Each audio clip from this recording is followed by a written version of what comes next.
News Talk 98.9, the roar of Memphis. Tool Talk Radio with Joe and Allan. Welcome to Tool Talk Radio, coming to you from the Brown Refrigeration Studios. Let me do that again. Welcome to Tool Talk Radio, coming to you from the Brown Refrigeration Studios. I'm Joe Thorderson with Thor's Hammer, Carpentry and Wood Turning. I'm Allan Gilbreth, darkhookmedia.com. And I'm Maximilian. And what isn't today? Oh, gosh. I mean, the simplest thing is to wish all of our Jewish listeners a happy Yom Kippur. Okay. That's very true. But Sure. I would also like to wish you all, thank goodness that we have these Farmers Day. Yes. Okay. Well, that's absolutely. They go to right up to the top of the list. So, National Farmers Day or international? Just Farmers Day. Okay. No borders. We gotta love those guys. Okay, Farmers Day. We can all get behind that. We ain't growing. We don't have a civilization without those people. That's right. So, okay. Awesome. Well, that's perfect. Okay, that's all you got, Max? Just That's those all two? we need. Okay. That's all we need. That's all we need. Yeah, let's just go with that. Yeah, That's all because we need. we got plenty on the table today. But if you want to weigh in and get in touch with us and talk today, you can call or text us at the Big M Roofing and Remodeling Hotline at 901-683-0989. We also invite you to go to the Tool Talk Radio Facebook page. I was pretty punctual today. I made all the posts on time. Didn't okay. wait till the break. I posted a tool tale, really satisfying. Now this will be a good conversation, Allan. We're going to talk a little bit about metal restoration. I had a really satisfying experience. In my own brutal way, restoring some pretty old hinges and doorknobs and things for this project I'm on. But I wanted your advice for the finishing touches, and I'm not a metal guy. This is so I need your help with that. In Allan's honor, this is for our great moments in building history. This is your season. The Halloween season starts at the Gilbreth house in like August or something like that. But, Starts in November. What are you talking about? We're deep into the season. So for our great moments in building history, we're going to talk about the most, hands down, the most haunted home in the United States, which is the White House. Imagine that. I learned a lot on this deep dive. Let's just say there's a lot of skeletons in the closet. No kidding. So, but it's I mean, these aren't little random. These are high profile people. We're talking presidents, chiefs of state, Winston Churchill. We're talking about world leaders that are convinced that the White House is haunted. So, and Depends I'm on starting what to bedroom you stay in. Yeah. Absolutely. And I guess also it's a pretty decent history in terms of the construction itself. Yeah, exactly. So, yeah, we'll talk about that as well. I mean, it is great moments in building history. Max has a little bit of a deep cut. You wanted to throw some love at Florida. It needs it. Yeah. Let's just say it needs it. Poor Florida. They've been, they've been struggling and just one after the other with these storms. So Max wants to send a little love down to Florida. This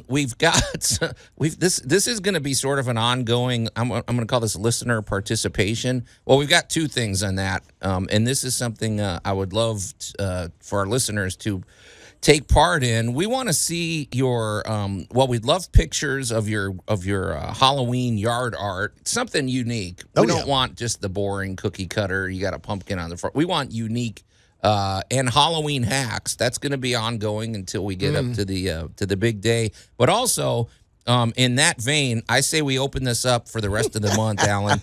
This is going to be Allan's Haunted Home Diagnosis. So if you think you've got some spooky happenings at your house, or if there's something wrong with your home that you think maybe there's a supernatural problem, call in or text us with what that is, and Allan's going to diagnose this and tell you probably what home improvement you actually need and what. Usually you're Mr. Buzzkill out on the field. And all that, so. I am. Yeah. So, but it makes for great air when we get in here. Absolutely. So we've got quite a bit on the table. But before we get to any of that, there was an issue that happened in front of my home that I wanted to roundtable with you guys, and I would call this, maybe we call this job site etiquette. Now, okay, so just stick with me on this one. I wasn't there, but, as you know, I live on a very busy corner. Luckily, our house is set back a little bit, so it's not really a problem. We actually kind of enjoy it. There's a lot of hustle and bustle, but the problem is it's a very dysfunctional corner, the way cars have to turn, and at least once a month, there's a car accident there. So I've become very accustomed to the protocol, and like I can almost down to the minute go, okay, the police car will be here in about, this many minutes. The tow truck, the people are going to be yelling at each other for this tier. Then they're going to go off to their own space, get on their phone, blah, blah, blah. I know the drill. Right. So as long as it's not an injury accident. Well, I wasn't here for this, but my daughter was describing the situation, and I have to say it was kind of funny, but it was also like, I don't know. Anyway, this tow truck, this was an accident. There was no injuries or anything involved. Okay, thank goodness. Well, the tow truck pulls up, and it's blasting the music. Like, it's not subtle. This is da-da-da-da-da. They have the windows open. And apparently, I don't know who this singer is, but there's a guy named Papa Roach, and he's got this song called, Last Resort, which is it's a pretty angry song. There's like F-bombs in the song and everything. And this guy was just going along, hooking up the tow truck, and the people.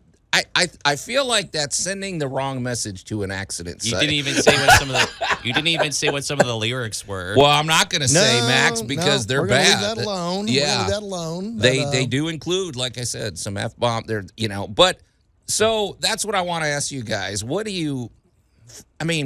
Isn't there a certain decorum as a tow truck driver that you should have, especially? These people are traumatized. They just got. My question is are they so self-aware about their situation that they don't mind poking fun a little bit? Well, that's the question. So I guess what I'm wondering is, would there be a good kind of music maybe to calm the situation, or what is the etiquette here? I guess. Well, I'm thinking Wagner's completely out.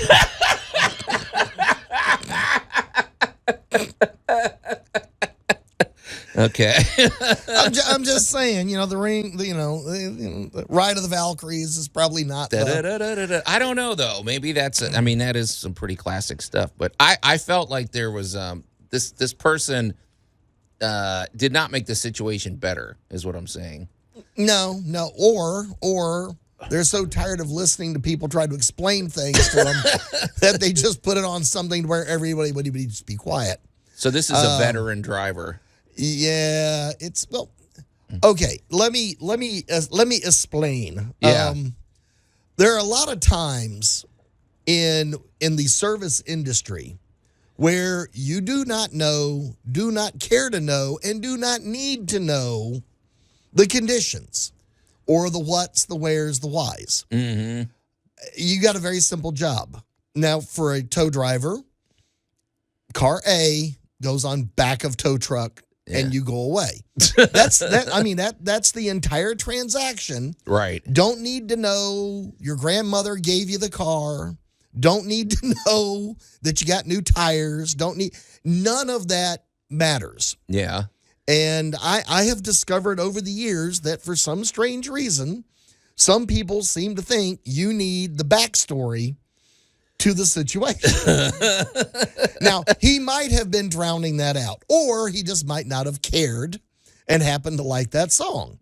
I do think there is a certain workplace decorum, but let's face it, that went out the window when the popsicle truck began going down the street blaring that oh gosh dink-a-dink, dink-a-dink, sounds that they do that make kids flock to the center of the street. Yeah.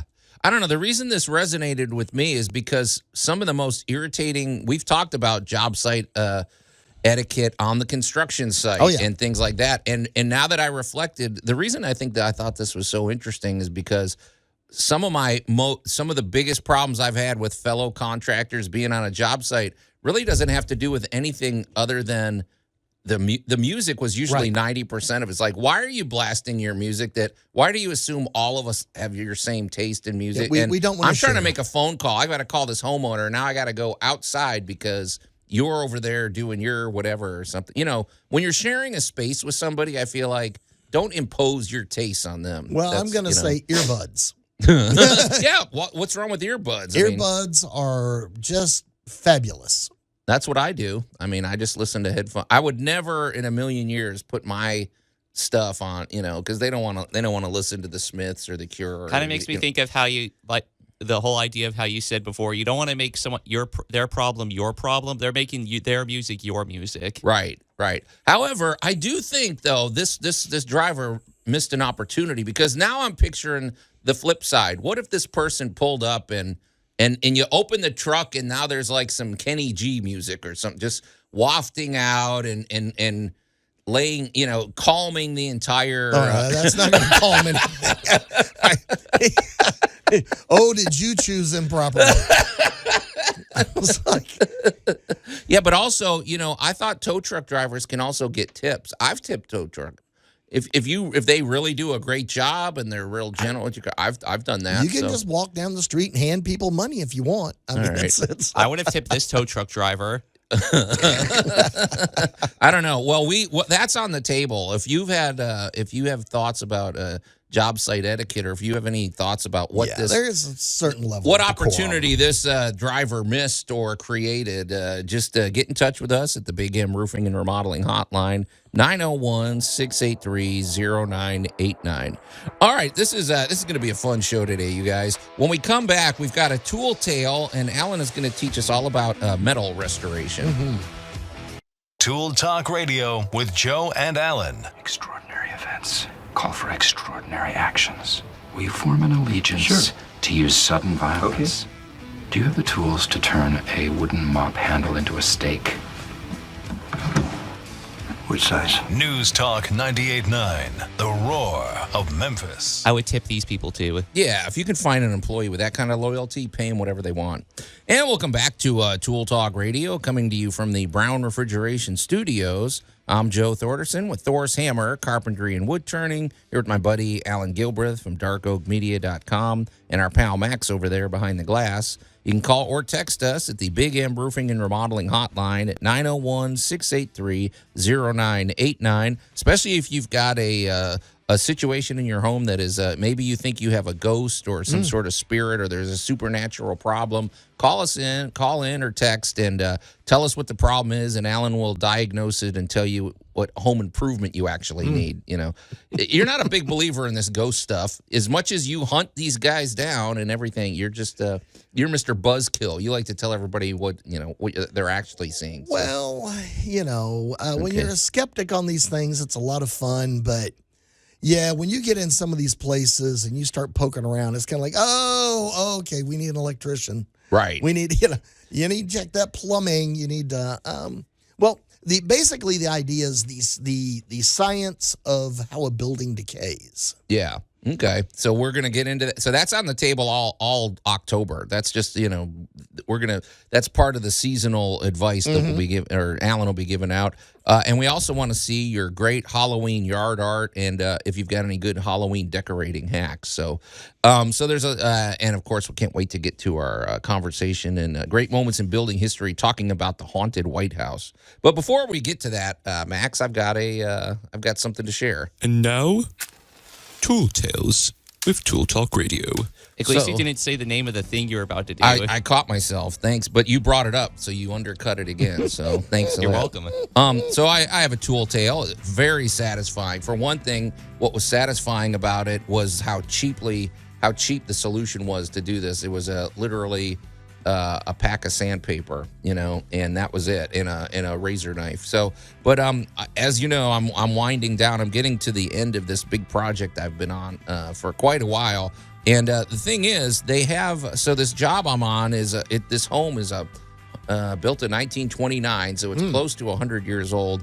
And I built an addition on there, and it was very important to these homeowners. They're over in Midtown, in a really interesting part of that historic district. And so it was important to them that the structure maintain the architecture, have it tie in. You wanted the architecture to match.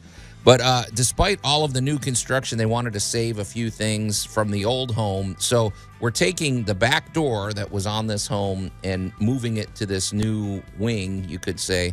So, Allan, I had this hardware. It had those big chunky hinges. It had old doorknobs and locks and everything.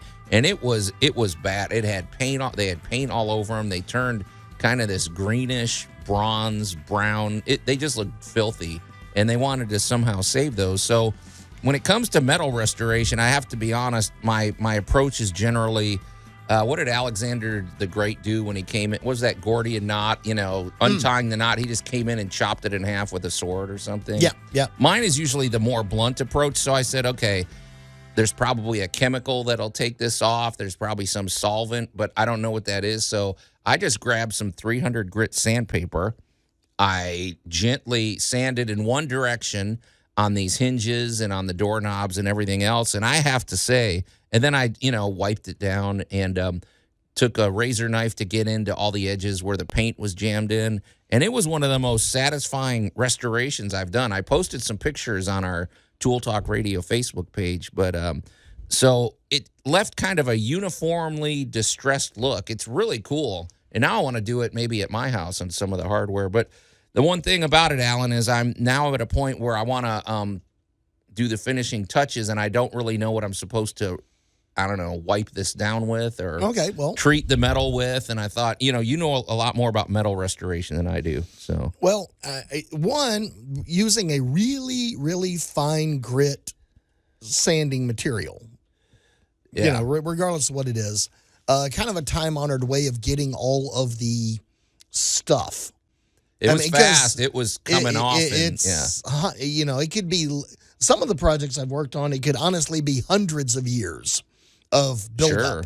Yep. Just grime, oil, skin cells, weird stuff, spider webs, whatever. So if you do it very carefully, you can get it down to the metal pretty quick.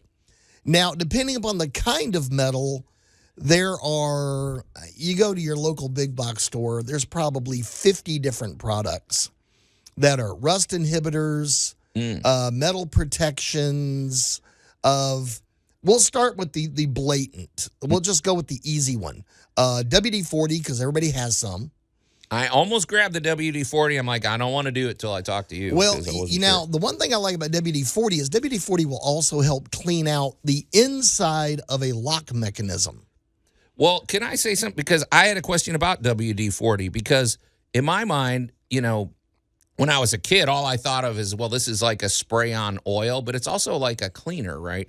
I mean, it cleans things. Well, it is water displacement formula 40.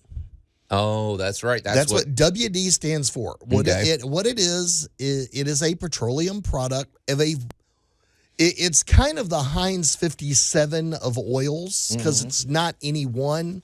There are numerous types of oil in there. I didn't know that. It is quite the blend and it is designed to push out or displace water. I didn't know that. That's very interesting. They just don't want water there on the metal. Well, if you think about it, so if you have you're trying to get a bolt loose, you're trying to get the nut and a bolt loose. Mm-hmm. The reason it's rusted up is moisture's gotten in there and possibly created a seal or rusted it shut. And you start putting something like a water displacement on it. And next thing you know, let it sit there for a little while, and then suddenly you can get these things apart. So WD-40 is it's the Swiss Army knife of petroleum products. Well, it's just about everybody's go-to. Everybody has WD-40 at the house. So that is never a bad place to start. Now, the one thing I do like, especially with doorknobs, especially the old ones, get the little straw up and give a little shot down inside the tumblers.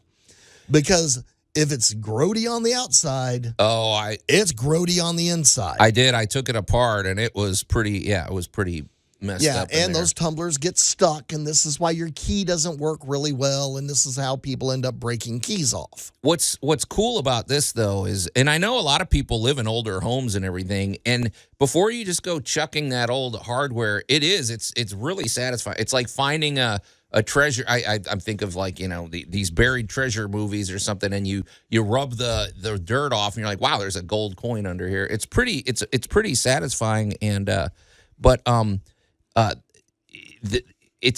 it's also I think creates something. I know you've always talked about that old floor that you had. It's one of a kind. I feel like when you do this, you're not making it pristine. You're you're leaving a little of the aged look, but you're cleaning Right. it up, and it creates an effect that you can't get anywhere else. So I'm a big fan of this. Well, yeah, you know? you get a one of a kind finish. Right. 2, it's cheaper. You don't have to go buy a bunch of stuff and replace it. 3, it's got character you can't buy. Yeah. Yeah, because it still looks like it's been there 100 years, but now it's just clean and shiny. And once you got it clean and shiny, is it a steel product or an iron product? There's all kinds of rust inhibitors you can put on it. There's clear sprays and protections. One thing I learned, I like silver polish Okay. Because I've seen. because it's an antioxidant. It's designed to unoxidize silver. Is that look like a wax tub thing? I mean, it's like a little. Some of it's liquid, some of it's a rub-on. Depends on what brand or what style you're doing. So it's a white, because I've seen stuff where, like, my wife will do stuff for her jewelry, and Right. it's like a paste. You wipe it on, Yep. and then and it's amazing how well it works too. Like that rag at the end, you're like, wow, where did all that come from? But Yeah, you're kind of like, ooh, that was a lot funkier than I thought it was. okay, There's all kinds of stuff. The biggest one I run into is I use like rust preventer. mm-hmm. And you can get a little can of it. It looks like a WD-40 can. You can spray it on, wipe it, buff it. And what that does is it delays oxidation and rust beginning again. Okay, There's a product out there called Everbright Yeah. that lets you coat things, actually puts kind of a little coating on it. So it keeps it looking nice. Okay. The biggest thing is once you've got it clean, once you got it buffed down, it's pretty easy to maintain. I'm just not going to spray it where it'll get on the wood because I got to paint this later. Well, you but put it yeah, on the rag. That's put what it I'm on the gonna rag. do. Yeah. We actually have a text question related to this WD-40 discussion Okay. from our buddy Alex, Ohio number. I always love that. Oh yeah. Cool. He asking, is Croyle any different than WD-40? In HVAC, the go-to is Croyle for shafts. Oh, I don't know what that is, Matt. They are different. They're similar, but they are different chemical configurations because when you get into HVAC, you're going to get into fields and metallurgy here, but the stuff it attracts, your HVAC will actually attract things to goop up the metal. Sure. I So mean, there's all that sorts of. product is actually very specifically designed to work in that HVAC environment. Okay, good question, Alex. So I can't say I've heard of that one. So Yeah. I don't deal with metal and stuff as much as you do. And when it comes to your HVAC unit, I've learned years ago you don't mess with that. That's Well, there's the Call the products are professional. specifically designed. You can get away with generalized products like WD-40, but that is actually specifically designed for the task. okay. Perfect. Well, that was my tool tale, and I'll keep you posted because there's going to be more metal Oh, yeah. restoration in this project. But you're listening to Tool Talk Radio, and when we come back, we're going to find out what Allan did this week. Tool Talk Radio with Joe and Allan. You've got paper and you've got paint. A deadly combination! Let me show you something. News Talk 98.9, The Roar of Memphis. What is he cutting this paint with? Gasoline? I don't know. It's not that deadly, in my opinion. Anyway, welcome back to Tool Talk Radio, coming to you from the Brown Refrigeration Studios. I'm Joe Thorderson with Thor's Hammer, Carpentry and Wood Turning. Here with my buddy Allan Gilbreth from darkoakmedia.com and our pal Max over there behind the glass. You can call or text us at the Big M Roofing and Remodeling Hotline at 901-683-0989. We also invite you to jump over to the very active Tool Talk Radio Facebook page, where we just made another post. We've been asking, one of our calls to action this whole month of October is we want to see your Halloween yard art, and I'm calling it yard art. Oh, it a is. lot of people get very creative, and it's really cool to see, and it's good for the soul to see a really well decorated. Some people take it a little too far. We've seen the ones that almost look like a murder scene, and you just wonder what that does to the neighborhood kids, where they get let's They not get a get kick out of hand. it. They get a kick out of it. But one of our loyal listeners, Angel, sent in some really cool pictures, and we just posted those up on the Tool Talk Radio Facebook page. So if you want to send your yard art in, we'll post that as well if it's tasteful. I don't know about Deuce. That guy, you don't know what he might put out. on his Nah. front He yard. doesn't need yeah, yard art. okay. His life's already that horrifying. Yeah.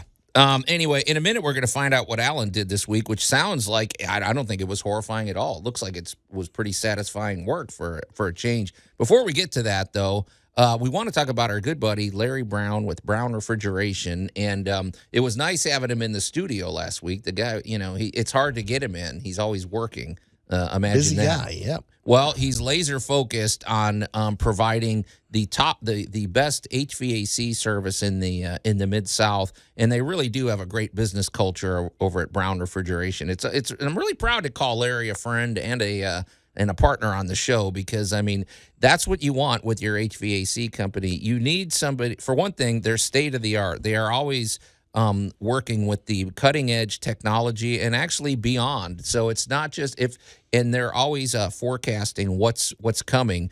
As we've mentioned, there is a big change coming with starting January 1st. There's going to be a new refrigerant that's really a game changer that's going to affect all of our HVAC systems. And Brown Refrigeration was ahead of the curve on that.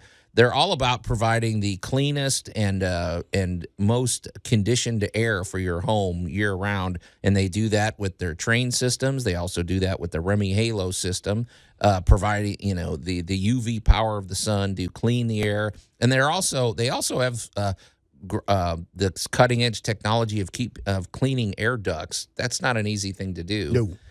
But also your HVAC system requires regular maintenance, and it's really simple maintenance. But if you don't do it, a small problem can turn into a really big problem. That's why you should have Brown Refrigeration out to your home once or twice a year. They can look over your system. They can make sure everything's functioning properly. And if you do need a new HVAC system, they're there with, like we said, cutting edge technology and great financing as well. Sometimes you need to finance. And we love the business culture at Brown Refrigeration. They have the best technicians, and they answer their phones. So we invite you to call them directly. You can call them at 901-362-1881 or go to their website, brownref.com. All right, well, this will be interesting. Let's see what Allan did this week. Oh, the humanity. If you're new to Tool Talk Radio and you're wondering what that was all about, in Allan's Week in Review, If you can still hear us. he does a wide range. He's got a wide range of duties, and he never says no to a job, which is one of your shortcomings. You like a challenge, but you never really do the same work 2 weeks in a row. So it's like, well, let's tap into that and see what you did. Let's see. This week was Windows. Important. And, oh, my gosh. New Windows? Brand new. Okay. Shiny. Because you're on a construction now. We're wrapping up a construction finally. So for once, it's not, something falling out the side of a building. I actually got to work like you this week. Like a build, yeah. Yeah, like a new building building something from the ground up Yeah. is satisfying because you build it your way, and you know. And you get to put the windows in, and the biggest thing about putting a window in is make sure you obey the flashing. Talk to me. Well, there are some really cool new flashing tapes that are out that I'm absolutely in love with, because there's the opening. Here's where the window's going to fit. So we got everything all dry fit and ready to go. And now take the window out and put the flashing tape in all the way around. And that gets rid of a lot of the airspace, and it automatically stops water. Right. Our age-old enemy, slide the window back in, go ahead and screw it into place. And the biggest part this week, the actual putting in the window is fairly quick. Yeah, because they're usually a self-contained kit these days. It's usually just slips in. You just make sure. And like I said, take your time and make sure you have flashed it properly. I know the Windows says it's waterproof, and I know the Windows says this and it says that. Remember, this is supposed to sit here for the next 100 years. Right. Flash You should build properly. with that mindset. This Flash is going to be here 100 properly. years This from ain't now. here for 10 years. We don't want to be taking this out in 20. You got to be careful about saying flash properly. Thanks, Well, Max. Can I? You triggered me though. Not triggered in a bad way, but I want to just say something because I'm in a similar state.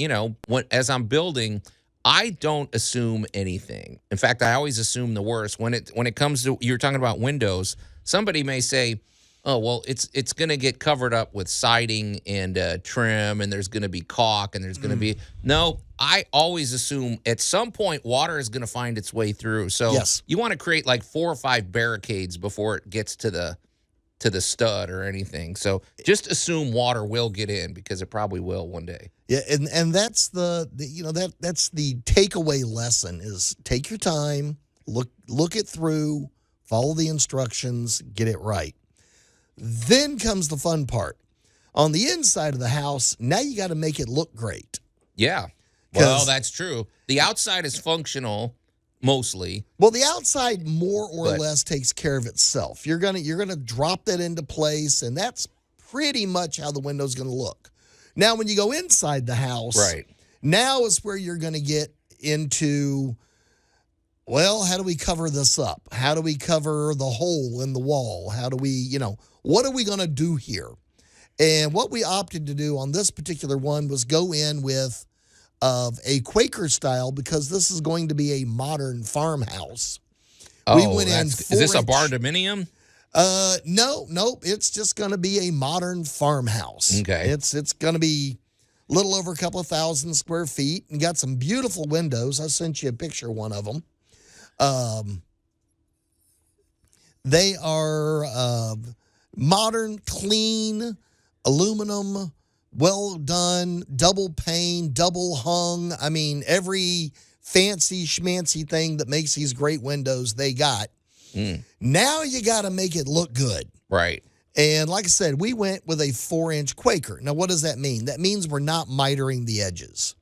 So we're not putting the little corners, like the little mitered corners. We're going in block square. See, now you're talking my language. I don't know. And- I'm not as big a fan of mitered and Well, all that mitered stuff. is fun. Miters have a good look, but this is bulky, beefy-looking modern farmhouse. So Right. the Quaker looks better, but it's not any less work. Everybody goes, well, you don't have to miter the corners. That's great. They don't have to match up. Yeah, the corners still have to match up. It all and they may still not got to be go straight. on. They may not be 90 degrees. And they You have never to- are. No. They never are. So you learn the fine art of mudding and caulking in ways you didn't think you could, because the trick is you want a nice, smooth finish. Right. Because now you're going to put 2 or 3 coats of a good gloss paint on it, because you want the window to kind of pop on the wall. It's part of the decoration. So the trick is, what do I got to fill in? What do I got to sand? And what is the paint going to cover? Right. Yeah. So you kind of wind up with this little dance. And if you've never built the inside, the framing around the window, you are going to be shocked at how much caulk it's really going to take. Well, yeah. Really, honestly, if you've never done this before, let me tell you, don't do it buy right, don't yeah. buy the little tube. And You're you know not what? going to make it halfway around. And don't cheap out on caulk. The difference No. between really good caulk Get the and good the stuff. cheapo is literally $3 or $4. Yeah. Just get the good stuff. And so, of course, I'm always working with some poor newbie who's Yeah, kind you of get all like, these helpers that don't know how to. Well, I love showing people how to do stuff. And, of course, it takes me honestly like, 10 minutes to caulk up the window. And Yeah. then another 10 cleaning it, going through and smoothing it so I don't have a lot of cleanup later. Mm-hmm. And they're shocked that I just, get a little moisture on my thumb and start wiping the caulk. Yep. And it disappears into the cracks and molds perfectly to the wood. And they do it, and they wind up looking all sticky and covered in stuff. Caulking is way harder than It looks. is an art. Yeah. It is an art. So, And a wet cloth and a bucket of water Oh, is yeah. your best friend. 'Cause- big time. Yeah. So we got these in. So I'm going to go back over there this afternoon and do a little razor blade work, clean it up, touch up anything needs to be touched up. But that was, let's see, 1, 2, 3, 4, 5, 6, 7, 8, 9, 10. That was 12 windows in a week. That's not bad. That's a lot of windows. That's a so- lot of windows. Holy smoke! Yeah, but when you get a process and when you structure it correctly, then you can get a Yeah, just the get first one is 3 times as long as the rest of them. well, that's how every job is. Yeah, you got to learn. You take your time. And I keep telling people to speed up, slow down. It's a good opportunity to talk about this. I have a few parting thoughts about window installation, and we'll get to those when we come back. You're listening to Tool Talk Radio. We're going to take a quick break, and we'll be right back. Tool Talk Radio with Joe and Allan. By noon, I need them 8,000 hens moved into their new cages. Sometimes they don't want to cooperate. But you give them a good shake and they'll settle down for you. News Talk 98.9, the roar of Memphis. And that's what you hear when you go to the job site with Allan. God, what is that? What did we just hear? I don't even know what that was. Heard. And That's is that the grimacing. advice you give for hen maintenance? Whatever. Weird, Max.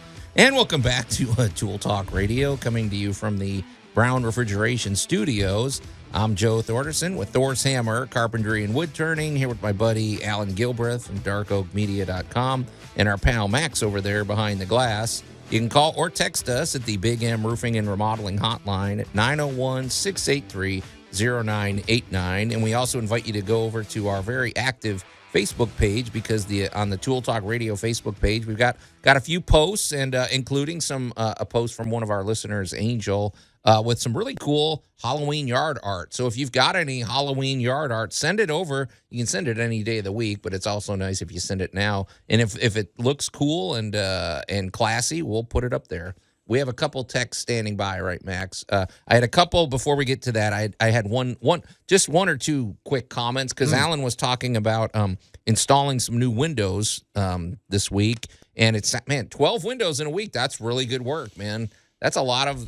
That was moving. Yeah. So, but I was curious when you frame something in, because when people, I guess what I was when you put windows or doors in, I guess.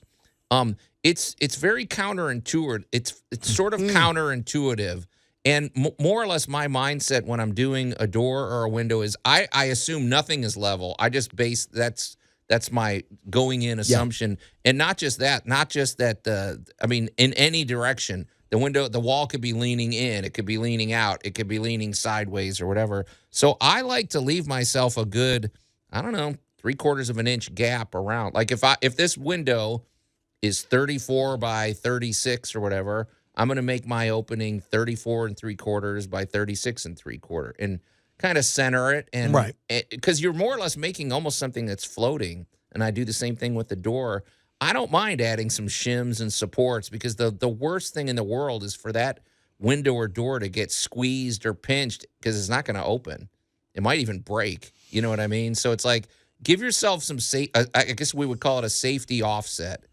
And, the secret everybody has their own that they prefer. But everybody's got their own style on that. Of the biggest thing in modern framing is, of course, that the actual box holding the window is not supporting anything.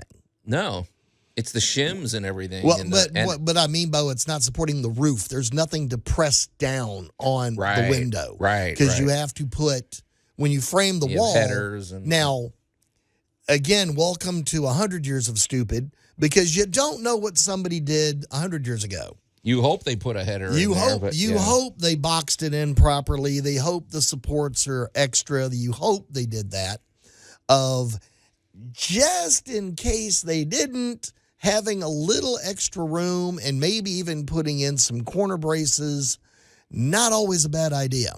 Yeah. Just to be safe, because like I said, there's nothing more frustrating. And then when you have to make that opening bigger somehow, boy, I don't even know how you do that horrifying. After the fact. Yeah. So, but it's just a good point about that. And then caulking, like I said, I'm that's its own conversation. That is an art, and you're going to be doing a lot of caulking. But the other thing I was going to say is don't rely on the caulk to be the thing between the water and getting in your house. Oh, no. There should be 3 or 4 other redundancies between that. So yeah, the construction itself should be what's keeping the water out. Right. Caulk is there to just make it look nice and seal it up. And caulk also helps keep down the bugs. Yeah, and it keeps a little bit of the draft out. So right. All right. Well, that's pretty cool. And we'll get those pictures posted as well, because Allan sent me some of those. But we've got some text, right, Max? So. Also, before we get to that, we would love to hear from farmers, because today's National Farmers Day. It is Farmers Day. And it's just Farmers Day. But, hey, these are not one-dimensional people. Farmers have to know how to do everything. They're Yes. carpenters, they're metalsmiths, they're chemists. We have no civilization without farmers. So if you're a farmer, we'd love to hear from you. We also have no television without farmers. Thank you, Mr. Farnsworth. There you go. So we love our farmers out there. But go ahead, Max. What do we got? First question, pictures. Okay. What is the best way to fix this? Yeah, that plays great over the radio. And what are it we is looking a popped soffit. Okay. So I took a quick look at it. Now, a lot depends on the age of the house, the material of the soffit, and the presence of water. So, again, Joe, you and I have told people, got to be over the last 10 years, 1,000 times, your house moves so much more than you think it does. Oh, yeah. It's got to have a little flexibility built into it. It moves, it wiggles, it's twist, and soffits especially, because they're generally very thin material, it's just basically a barrier. Usually it's only a quarter or half Yeah, inch thick. it's not serious construction. But these things wiggle and move and wiggle and move, and what will happen is that nail will pull out, and you'll get a little pop in the soffit. So what you need to do, and I love my cheat of, I get a 2x4 with a short piece of 2x4 screwed into the top of it like a T. Mm-hmm. Get that up underneath there, press everything up back into place. You'll see where the nail hole was, and you can get up there now with some good screws. Yes. And put this thing back in shape. And I would definitely use an exterior screw so you don't get, again, one of our favorite mistakes is using an interior screw for an exterior job because it's going to leak and stain. Yeah. And if you're trying to visualize, because she sent a pic. This was Angel. She sent a picture in. And you're looking up, and there's that soffit. I didn't see how big it was, Max. Usually they're about a foot wide, Yep, or it's maybe a foot wide standard. And it's, but this is another one of my bugaboos. Somewhere back in history, when they were putting up soffits, they put them up with nails, and sometimes they're real smooth nails. And I'm like, it's inevitable that the weight is going to pull on it, and plus you get all the gunk from the attic, or a raccoon gets up there, and they made their headquarters right there in the soffit. We don't want the raccoon to get up there, but so definitely it happens, and so definitely use screws to put that back in for sure. So pretty easy fix it, but don't stand under it while you're doing it. Oh, and don't look up in. Because you're going to get a face full of attic dust and dirt. But what do we got next, Max? Next, we got our buddy Kevin and Olive Branch. Just kind of a peek behind their curtain. We have a lot of loyal Kevins listening into this station. Nice. So Kevin in Olive Branch says, I have stairs that have water damage. They'll need to be replaced. It's a normal set, 8 to a platform, then a turn. Wait, say that, 8 to a platform? Then 8 for each section. He comes up, 8 Right. steps, platform, turns, and goes the other way. Okay, gotcha. And it turns to a 10 to upstairs. What should I budget for something like this? Now, Kevin, I have a question. Is the water damage, I'm hoping, because this is I'm assuming these are inside stairs, and if they are, it's I'm assuming the water damage just discolored it, and so we're really just talking about taking the stair treads off, right? I mean, that's what I'm hoping. So, but it's funny because Kevin, once he gets those open, he's going to be looking at the stair railing. Yeah. I guess you'll find out when you take them off. Yeah, and that's a whole other. I hope it's just the stair tread. But assuming it's just the stair treads, it's interesting because I was just shopping for these myself. I have to replace some stair treads at my house. So if you're talking about budget, I can tell you, there's all sorts of different money you could spend on this, Kevin. But you can get pretty decent stair treads. It's softer wood for $25, and then they have a higher end that is anywhere from $50 to $75 a stair tread. The bigger thing, though, is once again, don't assume that this stair tread is square. Don't assume that this would be a perfect opportunity for, what is that, angle finders? Is that what they're called? Yes. Get an angle finder, and every single stair tread gets cut individually. Don't say, well, this one's 30 inches wide, so I'm going to cut all of them 30 inches wide. They're going to be uneven. They're going to, so custom fit it, but it'll really spruce it up. He said that they're actually falling in, and he thinks they were built wrong. Oh no. Okay. In that case, he needs to prepare himself for having to replace the actual stair rail. And that's if you've been to the big box store, you see that weird cut piece of wood with the weird angles in it. When you lean it just right, it becomes the actual rail the stairs go on. If you're lucky, Kevin, what you might be able to do is get everything opened up, and instead of just gutting everything, which is going to involve removing the sheetrock underneath and everything else, you might be able to, what do we call it, sister them? Like put the new stair rails next to the old ones, attach them, and it's kind of a I won't tell if you don't tell type thing. It's it'll fix it. It's double strength. We'll talk about that. We'll talk. More in a minute. We got a few parting thoughts about that, but very good question, Kevin. And I guess we should talk numbers of how much to budget for this. You're listening to Tool Talk Radio. Wow, hour one is in the can, but stand by. We have an action-packed second hour coming up.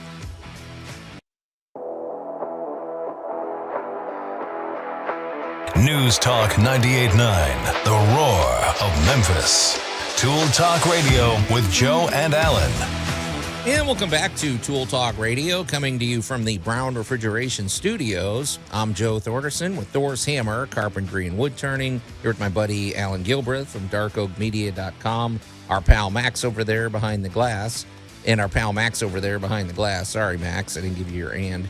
You can call or text us at the Big M Roofing and Remodeling Hotline at 901-683-0989. If you've got any home improvement comments or questions, if you're a farmer, we would love to hear from you because today is Farmers Day. And also, if you've got any really good Halloween hacks, or if you want to show off your Halloween yard art, you can send in pictures, and if we like it, we'll post it up on the website. So if you're just tuning in, we're in the middle of we had a conversation going with Kevin, one of our listeners, who's in a situation where it sounds like these are interior stairs, if we're getting the right information, Kevin, that you were asking how much to budget to replace them. I was saying stair treads in my what I've seen at the big box store can vary from, I don't know, $25 to $50 to $75, depending on what type of wood you're putting down and all that. So for that big of a chunk of wood, that's not a bad price. I mean, you can do it, but the bigger issue is it sounds like Kevin's got some structural issues underneath. And we were talking about you may not have to do the nuclear option. It might be that if you get all these stair treads off, you could maybe, if there is some rotting or if there's some, the bigger question to me is, why are they rotting? Why would stair treads rot, and where is that water coming from? But anyway, what we were talking about is possibly, instead of gutting everything, because if there's sheetrock next to it or under it, maybe you could attach the new stair treads the new stair rails next to the ones that are kind of falling apart. Sister those, and now they're going to be double thickness double support instead double of ripping everything out and starting from scratch. I have never heard that verb used today till to now. What's that? Sister. I've heard of sister city, but I think it's kind of an interesting verb. I think that's what they call it. Like if you take a you're stud and you're something up. Yeah. You put one next to it, like grandfathering in. Yeah. So you can do the math on that, Kevin. Those are the a stair tread is what, I don't know. It's not going to be a cheap job. This is a finesse job too. Yeah, because the other thing is, how do you want to dress up your platform? What kind of shape is your platform in? Because if the stairs are janky, so when you start opening this because up, then you gotta when you start opening this up, this is the advice I'm going to have for you: is take your time, don't get in a hurry. Don't get your third cousin with a sledgehammer over there wailing on stuff. Yeah. Disassemble it so you can see what they did putting it in. Because like you said, if you think these were installed incorrectly, you get a chance to see what they did as you disassemble it. Something else too, Kevin, just to give you more things to think about and keep you up at night. So once you get it framed up and you're talking about putting the stair treads in, and I know we've got floor guys out there that probably have an opinion about this, but one thing I've noticed, it's really interesting when you're working with stairs, the difference even a quarter inch could make. Like, how you have an overhang?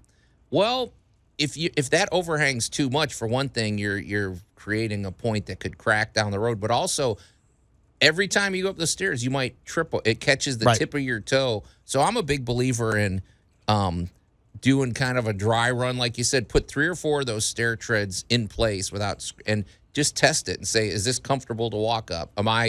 Is my foot catching on this, or do I need to take a half inch off of this thing or something? And really finesse it. There's a lot of finesse involved here, I think. So. There is, and again, as you disassemble, look carefully.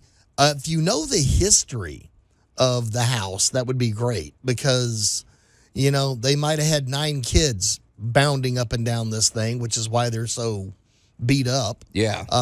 You could have had, whatever the history is, if you know it. If you don't know it, well, start taking it apart and get in there. They might have pulled a piano upstairs with a dolly. Yeah. You just don't know until you get into it and start taking it apart. But take your time and have an eye towards your finished product.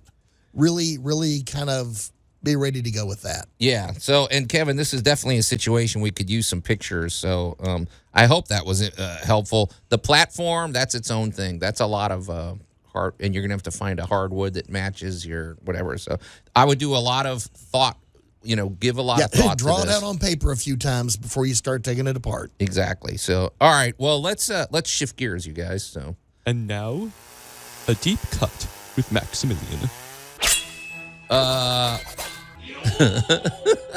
Don't get to use this often. Okay.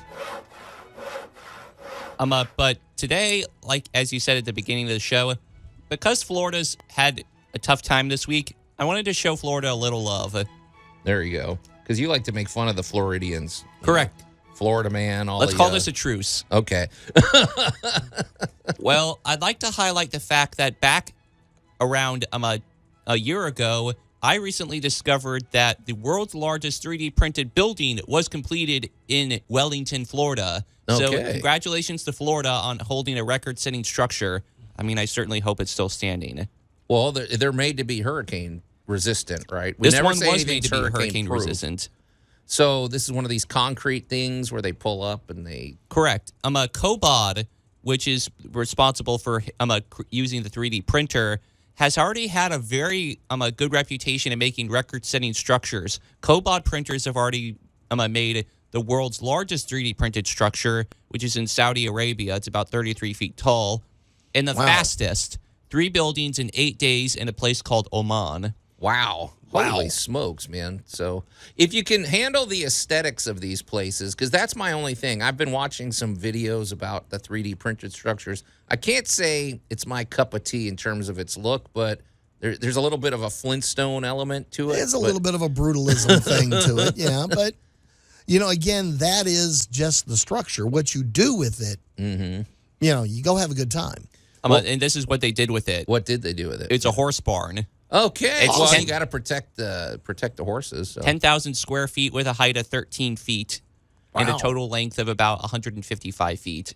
It's interesting, too, because I'm really thinking of the I don't know what goes into making something hurricane resistant, but when you look at these 3D printed houses, it looks, well, for one thing, there's curves. These are not 90-degree angles. So to me, that's stronger, wouldn't you think? And then they have all these pockets of things where there's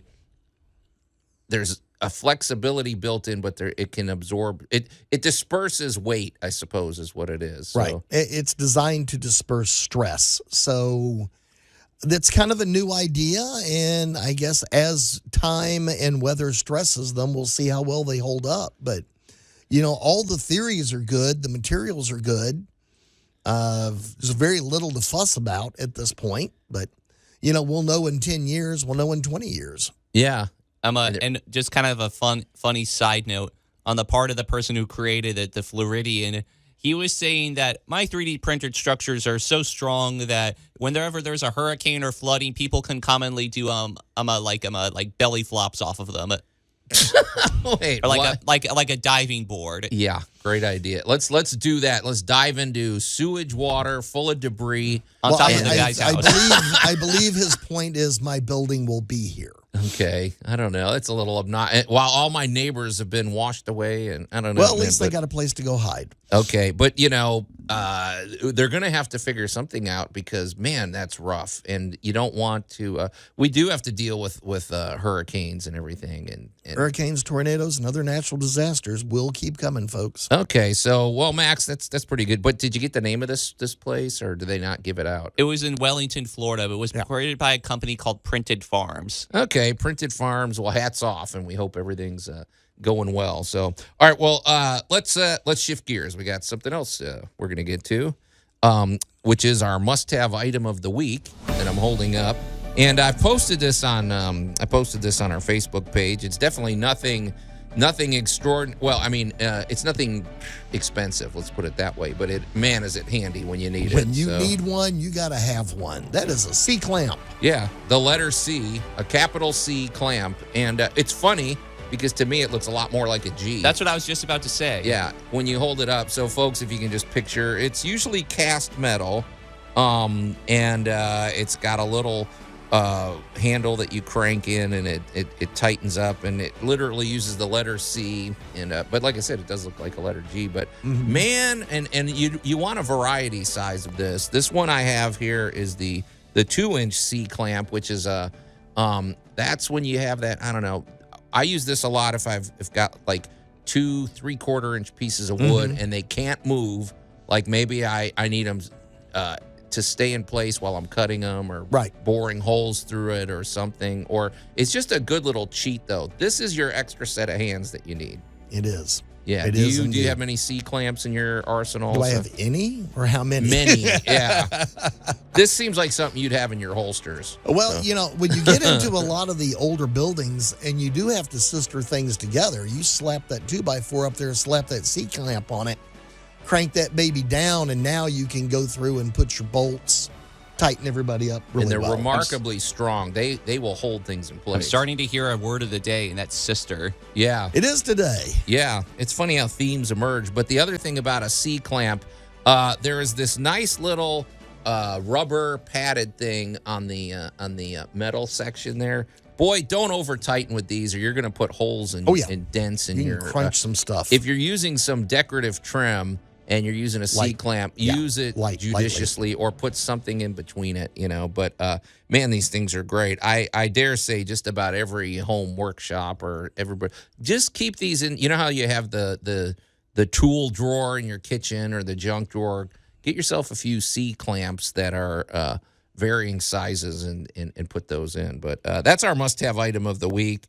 And it's going to be coming in handy, too, in the upcoming weeks for our convention. I use this a lot, but you do. I'll tell you about that later. Well, I am really looking forward to our conversation coming up after the break. We're going to talk about one of the most haunted structures, well, definitely the most haunted house in the United States, which happens to be the White House. There are some very credible stories about this, but the construction of the White House is fascinating as well. And we're going to talk about all of that and our great moments in building history when we come back here on Tool Talk Radio. Tool Talk Radio with Joe and Allan. I'm always thinking one step ahead, like a carpenter that makes stairs. News Talk 98.9, the roar of Memphis. That's for you, Kevin. Yeah, very apropos, Max. And welcome back to Tool Talk Radio, coming to you from the Brown Refrigeration Studios. I'm Joe Thorderson with Thor's Hammer, Carpentry and Wood Turning, here with my buddy Allan Gilbreth from darkoakmedia.com and our pal Max over there behind the glass. You can call or text us at the Big M Roofing and Remodeling Hotline at 901-683-0989.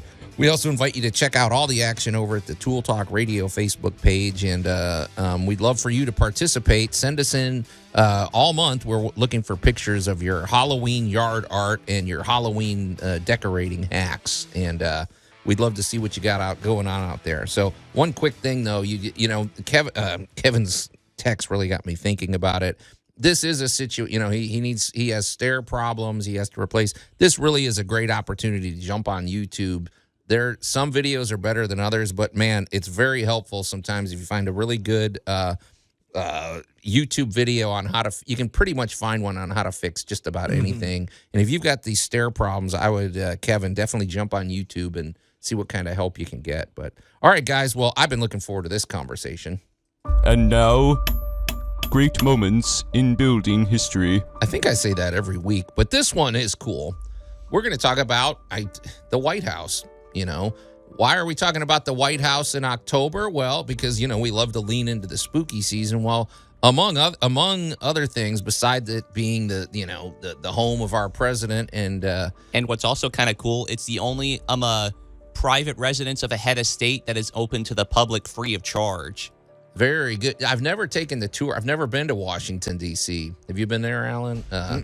I've always wanted to go. There's, all the history and everything, but it's also unique because there are very credible stories, or at least, very prominent people that claim the house is haunted, including, like former presidents and heads of state. But the construction is interesting. I learned a lot on this. I always learn a lot on these great moments in building history, including the fact that the White House is older than I thought. I thought we were about 4 or 5 presidents in before we had a White House, but no, our second president lived there. So, I think it's pretty cool that George Washington not only left one of the best farewell addresses for our country, but he also didn't live in the very structure that he created for his successors.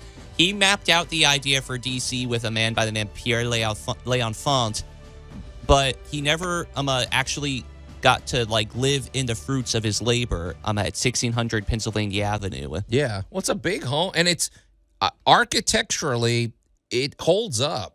It looks the White House is a good looking structure. So It was created by an Irish-born architect by the name of James Hoban.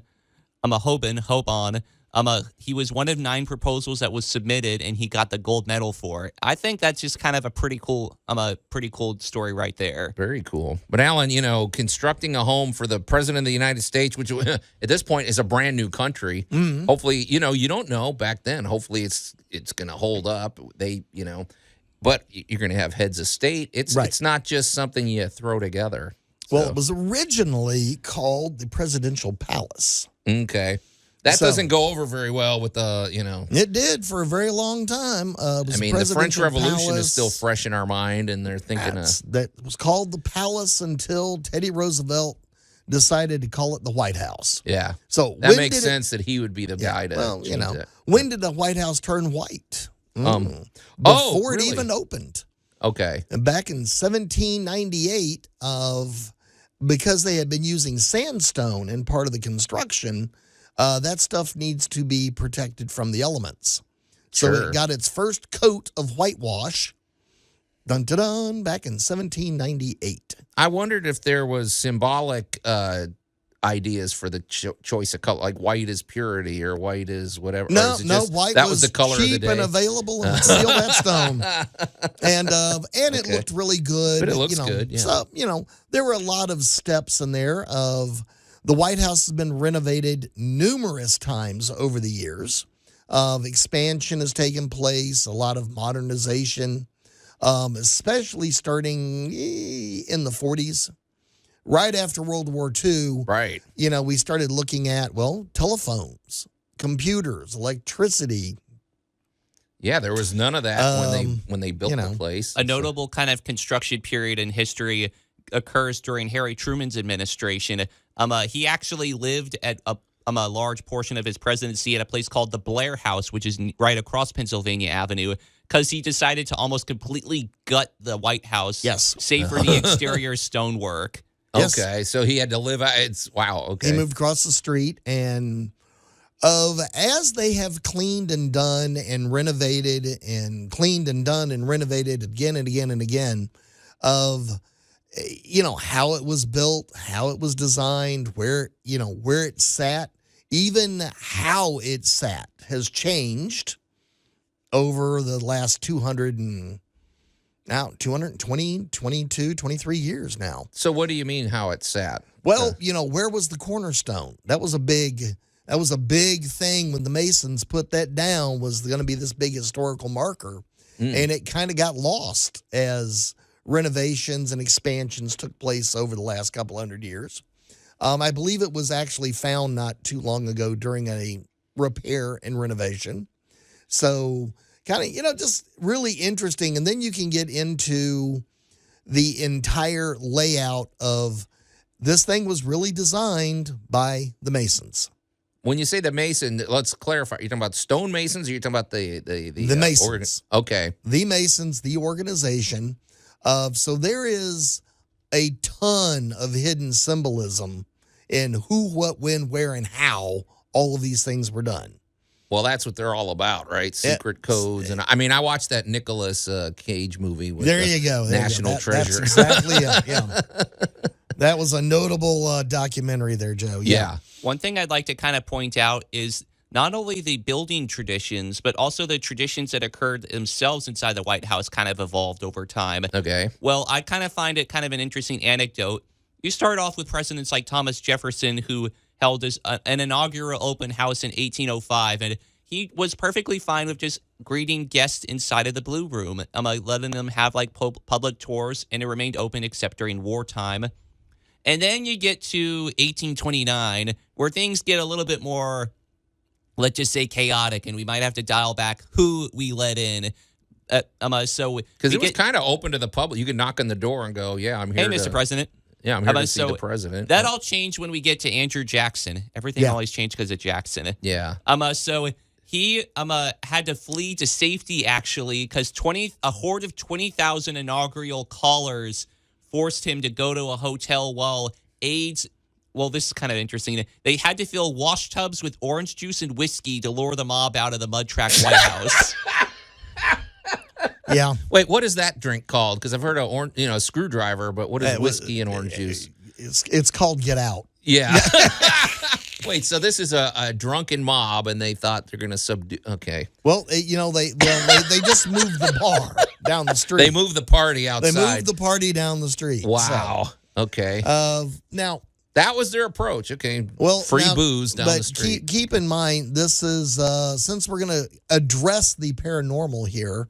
This is a building that the world thinks about, the world knows about, and the people in it have very strong effects on the rest of the world. Right. And when you think of presidents, you think of people like, well, Andrew Jackson, a very volatile character in history, but he was there. Yeah. Abraham Lincoln, again, a very volatile character in history. He was there. All the way up through modern history. So there have been a lot of people, and a lot of people worked there. Sure. I mean, you got to have a staff. Built there. It's got to function. You're going to have guests that come in. Some of the best stories that we'll get to a little later actually came from the official quote unquote duster of the White House. His name was Jeremiah Jerry Smith, and he worked under the Ulysses Grant administration until his retirement 35 years afterwards. He had stories up the wazoo about ghosts of Lincoln, McKinley, Grant, whoever. Right. And, of course, if you watch the X-Men movie Days of Future Past, you realize that there's a lot of security features inside the White House that they had to add later, right? Really? I mean, that's another document. No, but, I mean, we know that there's high security, obviously. Yes. And it's interesting that when you look at pictures of the White House over the years, they've maintained the aesthetic. They've basically maintained the look of the White House while keeping it modern. And I dare say it's probably got to be one of the most modern and technological homes in the world right now, right? I mean, we certainly hope so. State of the art. We certainly hope so. Yes. But I think there's something cool too about the notion of right out of the gate. I didn't realize that. I didn't know John Adams stayed at the White House from an early point. We had this White House and tradition and all sorts of deep history with that. Of course, with that comes tales and superstitions and things like that. We're going to talk a little bit more about the construction of the White House, and then we're going to talk about all of the paranormal activity going on over there. You're listening to Tool Talk Radio. We're going to take a quick break, and we'll be right back. Tool Talk Radio with Joe and Allan. And now for the finishing touch. News Talk 98.9, the roar of Memphis. And if you can name that famous person that said that, you win a free Tool Talk Radio gift pack. And welcome back to Tool Talk Radio, coming to you from the Brown Refrigeration Studios. I'm Joe Thorderson with Thor's Hammer, Carpentry and Wood Turning. Here with my buddy Allan Gilbreth from darkoakmedia.com. and our pal Max over there behind the glass. You can call or text us at the Big M Roofing and Remodeling Hotline at 901-683-0989, especially if your house has been haunted and you're concerned and you want to know how to get rid of the ghosts and the supernatural influence. Let us know what your symptoms are, and Allan will diagnose us and tell you what actual home improvement projects need to be done to fix that, right, Mr. Buzzkill? As much as you like hunting ghosts, you're always happy to tell people, no, it's not a ghost. You got a raccoon over in your wall or something. Well, That kind of reminds me of the logic of dogs, where it's like dogs are attracted to you when you pretend not to care. The paranormal people are attracted to Allan because he's such a skeptic. Probably, exactly. So, but speaking of that, in a minute, we're going to return to our discussion about in our great moments in building history of really fascinating structure in and of itself, just because of the construction aspect. We're talking about the White House, of course, but also there are many ghost stories revolving around the White House. I dare say it may be the most haunted structure in the United States. So we're going to have a little fun unpacking that as well. Before we get to that, though, we want to talk about our good buddy Jay Hill with Big M Roofing and Remodeling. It's funny, that guy, man, all of a sudden, one thing that's cool about Jay is he's always eager to tackle a project. He's just all about the exterior protection of your home. Maybe someday he'll do the White House. Maybe he's all and whenever I talk to Jay, he's always texting me pictures or showing me. He's a guy. He's a contractor that loves what he does. He's like, man, this is a cool. You know what I mean, Allan. He's always telling you the ins and outs of a project, and that's what you want. You want a contractor that's passionate about their work. Jay is a GAF Master Elite Installer. They're all about the exterior protection of your home when it comes to roofing, siding, gutters, windows, and also he does plenty of remodeling, which is why it's Big M Roofing and Remodeling.com. Jay is for one thing, we always lean heavily into his roofing expertise because he's always 5 stars with the Better Business Bureau. He's one of the top-rated roofers in this region of the Mid-South.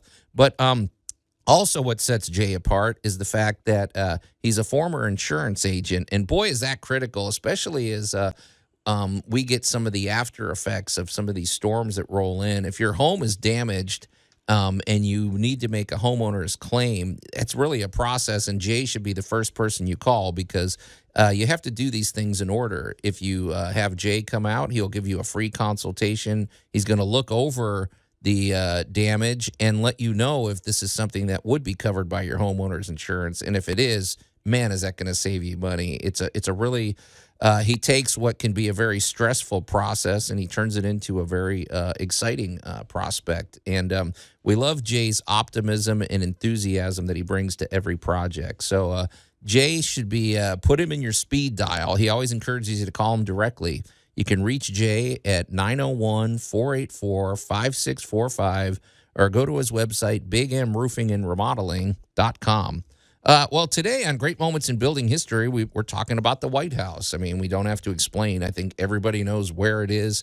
One thing that's very interesting is how it's evolved really to become something that, I mean, like we said, it was built before electricity. It was built before central heating, telephones. It's managed to, over the years, improve its security and improve its function and never really lose its charm. It still looks like the White House of old, Allan. So, I mean, everybody involved has done a really great job. I could see where it would be tempting to say, you know what, this place is outdated. We need to build a brand new state-of-the-art. And I like the fact that we've maintained the history and tradition here. So, well, we've stuck with it. Well, that's the White House. Well, that we could have. Well, I say it like that because there are times when we could have abandoned it. Right. 1814, the British tried to burn it down. Mm-hmm. 1929, when Herbert Hoover was in office, they had a pretty bad fire. Right. So, I mean, this is an old, you and I deal with old buildings. We talk 100 years old. This is 225 years old, basically, at this point. So this is an old place. There's a lot going on, and a lot of things has changed. A lot of materials have changed. How we do things have changed. And like I said, they've had to go back and retrofit every new technology into this building. And there's things, obviously, the public's not going to know. We don't know all the security measures in place. We don't know all of the, I mean, let's face it. As spy technology evolved, I mean, they have to think about bugs in the like literal transmissions and stuff. And how to keep to keep it secure. I mean, safe. LiDAR radar didn't exist 20 years ago. You can now fly over the White House, do a LiDAR on it, and see where there was construction 200 years ago. Right. Yeah. So tech has changed. The world has changed. The massive hats off goes to, back to the original founding fathers of this. You had a great idea. The design holds up. It really does. It looks really very classic. So, and so that held up so well, some folks don't want to leave. Yeah. Well, funny you should mention that, because one of the things that it's funny. I hate to say this, but the algorithms know me like they know what I'm looking for, because when we do our great moments in building history, when we get to October, we always like to dive into things that maybe have a little bit of a spooky component or a supernatural component. And I wasn't looking for this. I'm scrolling through YouTube and it pops up and it says The Haunted White House. And I'm like, what? I've never heard of this. There you go, Max. This is for you, Joe. This song is royalty free. It's called Zombie Clown Attack. There we go. Now we're talking. But I've literally, there were hundreds of videos once you go down this rabbit hole with stories of very high profile people throughout history that have said there's something wrong here. There are ghosts in here. Abraham Lincoln figures prominently. The story I heard, you can just name just about every president. I mean, even Barack Obama and Michelle Obama had an encounter, but they said Ronald Reagan's dog would not go into the Lincoln bedroom. Now, he'd walk through every part of the house. When he got to the Lincoln bedroom, he'd sit outside and bark. And so there's some interesting stories to unpack. Can I tell you one story? Okay. It comes to us from 1911 from good old buddy William Howard Taft. Okay. There was an unidentified spirit by the name of a 15-year-old boy called The Thing that greatly frightened the Taft domestic staff in 1911. And you'd like this, Joe. His military aide by the name of Major Archibald Butt wrote to his sister Clara, the ghost, it seems, is a young boy about 14 or 15 years old. They say that the first knowledge one has of the presence of The Thing is a slight pressure on the shoulder, as if someone were leaning over your shoulder to see what you might be doing. And President Taft ordered Butt to tell the White House staff that the first member to repeat stories about The Thing would be fired.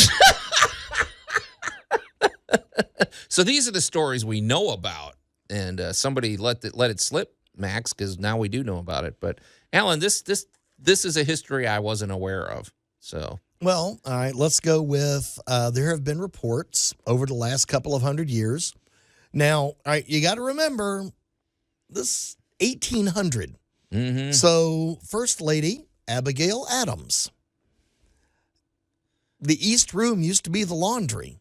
Oh, I didn't know that. And she would be in there doing the laundry. Really? Good for her. I always liked mean, Abigail. Let's she's a down-to-earth lady. Let's be honest, it was, you had to still do everything by hand. You didn't, so there are White House staff over the years that have remarked you can smell washing soap, or late at night, in the fog, you get a little image of Miss Abigail in there doing her laundry. Well, that's a very benign kind of almost friendly ghost type of thing. It's one of those weird things when you walk in a room and you realize something may not be right. Okay. I like how they specify that certain parts of the White House are haunted. Like, for example, we have William Henry Harrison. Oh, he's in the attic. We got Andrew Jackson. I'm making fun of Andrew Jackson just because he's, notable for it. He's supposedly lying in his bed in the Queen's bedroom or the Rose Room. Yes. He lets out a guttural laugh that can be heard throughout the White House. And not only that, but Mary Todd Lincoln remembers hearing him stomping and swearing. I love the idea of an evil and malevolent ghost who's kind of like ticking everybody off. A wise guy. Well, he's still acting and deaf, much like he did in life. So Abraham Lincoln, of course, is Everybody sees Lincoln, the they most say. famous one because that's his bedroom. But they said the So- Lincoln bedroom used to be his office. And, Right. Okay, that's where he did all his work. So he spent the most time Right. in the office. Okay. But it's now his bedroom. It's now the room for him. So let's see. Grace Coolidge said she saw him in there. Lady Bird Johnson. Yeah. Yeah, everybody remembers Lady Bird Johnson. Jacqueline Kennedy, Winston Churchill, and Queen Wilhelmina of the Netherlands. Okay, Winston Churchill, Mr. Iron Blood or whatever. I mean, this he stayed in there once and said, "I'll never stay Never in here do it again. Okay, well that's odd.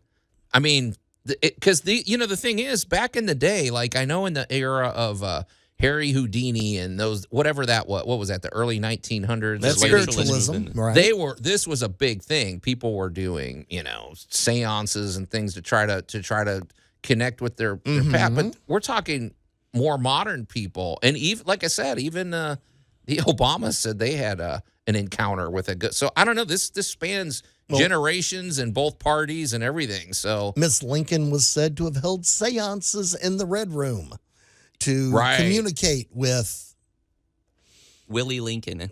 because her son Andrew died. Jackson. Yeah. And, she was, the spiritualism movement was a big thing that reached everywhere. Allegedly, Willie might still be running around the White House somewhere. The Bush twins, the Jenna and Barbara, they said that they heard 1920s music coming out of the fireplace in their bedroom, and they were pretty freaked out. They called the Secret Service in and inspected. But with modern technology, you wonder how many of this ghost stuff's manufactured, or I don't know. We've got a few parting thoughts about this, but I'll leave that as a parting thought then. Okay, stand by. We've got parting thoughts about the haunted White House. You're listening to Tool Talk Radio. We're going to take a quick break, and we'll be right back. Tool Talk Radio with Joe and Allan. You have no skills and you're a loser! News Talk 98.9, the roar of Memphis. Did any of the ghosts say that in the Oval Office there, man? Andrew Jackson. Okay. And we'll come back Sorry, to Andrew. Tool Talk Radio, coming to you from the Brown Refrigeration Studios. I'm Joe Thorderson with Thor's Hammer, Carpentry and Wood Turning, here with my buddy Allan Gilbreth from darkoakmedia.com and our pal Max over there behind the glass. There's enough time for a quick phone call or a text to the Big M Roofing and Remodeling hotline at 901-683-0989. Kevin, if you're out there still, we would love a follow-up or at least maybe some pictures. I'm really intrigued with your project that he's replacing some staircase. He's got some damage. Hopefully the damage won't be as bad once you pop a couple of those stair treads off and see what they look like. But keep us posted on that project, Kevin. But before the break, we were talking in our Great Moments in Building History all about the White House because among other things, being a great construction, it's rumored to be haunted. Now, the truth is, if I'm being very honest, I'm not going to say I don't believe 100%, but I'm just not always convinced. If somebody says they saw a ghost or a spirit, I'm not going to say, oh, really? I'm usually going to be skeptical. I think that's just sort of typical. And I'm going to just say this too. I have a very random question. When were eyeglasses invented? Do you know? Hundreds of years ago. Okay, I'm just going to say this because up until 8 years ago, I never wore glasses. Then okay, well, I'll tell you this. Literally every day wearing glasses, I see ghosts because somebody could walk behind me and that little tiny reflection, you see it for a split second. It looks kind of like, whoa, what was that? And you see things moving. You see little weird glares and stuff. And I'm like, I wonder how much that played a role, just the reflection of light or whatever. And then as stories mount of the White House being haunted, how many people just maybe for fun try to, is the staff get bored and they run some sound through the vent pipes? And what does it say, though, in terms of like which president they choose to pick on? Because you got polar opposite personalities. You got people mostly talking about Lincoln, and a lot of ghosts are mad at Jackson for some reason. No, Andrew Johnson, sorry. And no, Andrew Jackson still, yeah. Like Mary Todd Lincoln and the fact that you hear him swearing. But and not only that too, but you also get ghosts from not only just the White House proper, but also like adjacent points in history. Like, for example, there's an unnamed British soldier that supposedly haunts the White House grounds from the War of 1812, holding a torch. The one that tried to burn it down. Exactly. Yeah. Or there's a woman by the name of Anna Surratt who bangs on the White House door pleading to speak to President Johnson, Andrew Johnson, because she's here to beg for pardon for her mother, Emma, who was a conspirator in the assassination of Lincoln, named Mary Surratt. Okay. I mean, Allan, you go on these ghosts.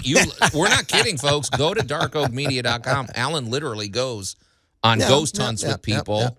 Well, you got to have some interest in this stuff. And Well, there is a fascinating, when you go down this rabbit hole, it's truly fascinating because the human mind hates a void.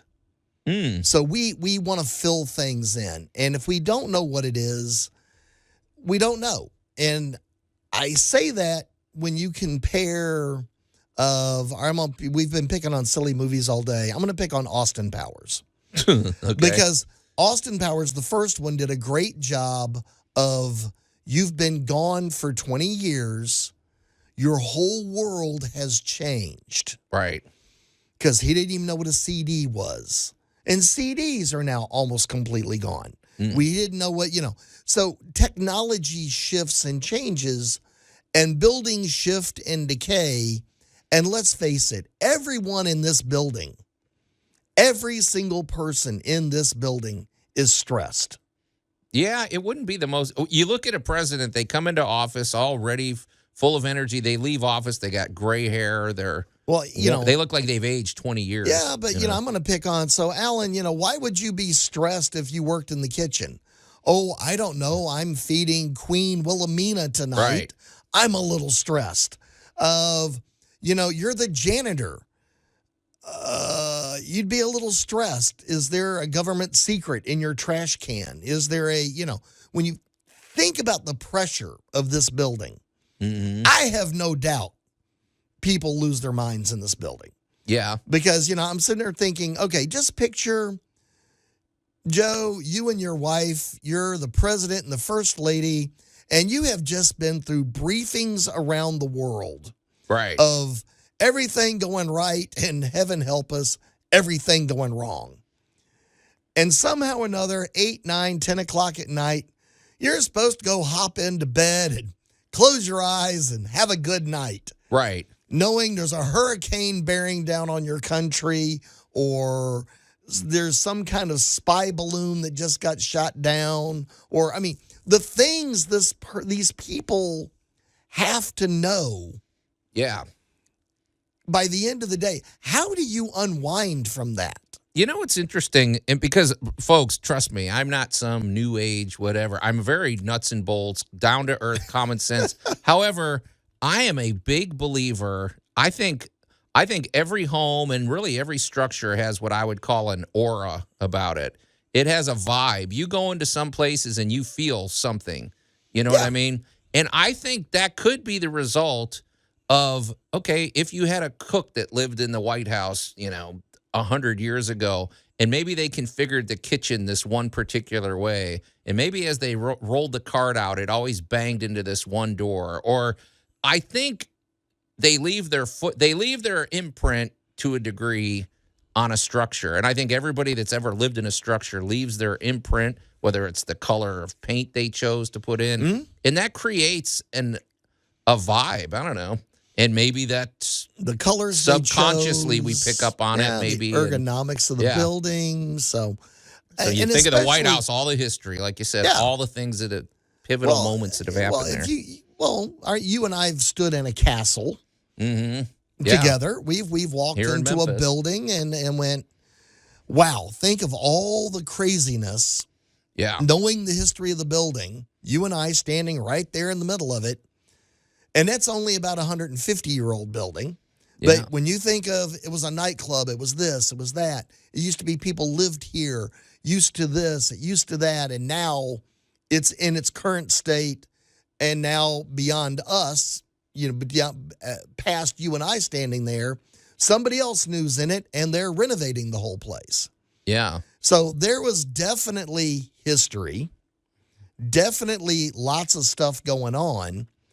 But then now to get into the fixing the paranormal briefly, can you imagine what the wiring and the plumbing and all the ancient stuff in that building has got to be like? And what was flushed down the drain? What weird little noises it's got to make? Yeah. Modern stuff makes weird little noises. Yeah. Can you imagine a 220-year-old house? Well, it's a great rabbit hole to go down. Check out the haunted White House. It's a lot of fun. But hey, but speaking of that, before we get out of here, Allan, I'm sure Dark Oak Media is in the full swing of things in October, right? Yeah, we've got all of our haunted history tours and information up. So that's always the most popular thing going on in October. So you can learn all about the lovely city of New Orleans and all of the people that just won't leave. Okay, go to darkoakmedia.com. And real quick, before we get out of here, I want to remind you the Memphis Comic and Fantasy Convention is coming up